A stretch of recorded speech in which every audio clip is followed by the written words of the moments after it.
ಜೊತೆಯಲ್ಲಿ ನ್ಯೂಸ್ನಲ್ಲಿ ಜಾಹೀರಾತು ನೀಡಲು ಈ ನಂಬರ್ಗೆ ಸಂಪರ್ಕಿಸಿ.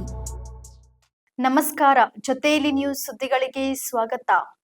ದೇಗುಲ ಮಠದ ಪೀಠಾಧಿಪತಿ ಮುಮ್ಮಡಿ ನಿರ್ವಾಣ ಸ್ವಾಮೀಜಿ ಲಿಂಗೈಕ್ಯ ಕನಕಪುರ ದೇಗುಲ ಮಠದ ಪೀಠಾಧಿಪತಿಗಳಾದ ಶ್ರೀ ಮುಮ್ಮಡಿ ನಿರ್ವಾಣ ಸ್ವಾಮೀಜಿ ಅವರು ಲಿಂಗೈಕ್ಯರಾಗಿದ್ದಾರೆ.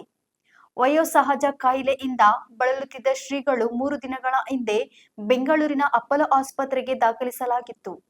ಚಿಕಿತ್ಸೆ ಫಲಕಾರಿಯಾಗದೆ ನಿನ್ನೆ ಸಂಜೆ ಕೊನೆ ಉಸಿರೆಳೆದಿದ್ದಾರೆ.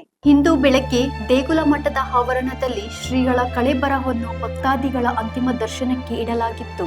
ವಿವಿಧ ಮಠದ ಶ್ರೀಗಳು, ಕೇಂದ್ರ ಜಲಶಕ್ತಿ ಹಾಗೂ ರೈಲ್ವೆ ಖಾತೆ ಸಚಿವ ವಿ ಸೋಮಣ್ಣ ಸೇರಿದಂತೆ ಮತ್ತಿತರ ಗಣ್ಯರು ಶ್ರೀಗಳ ದರ್ಶನ ಪಡೆದು ಅಂತಿಮ ನಮನ ಸಲ್ಲಿಸಿದರು.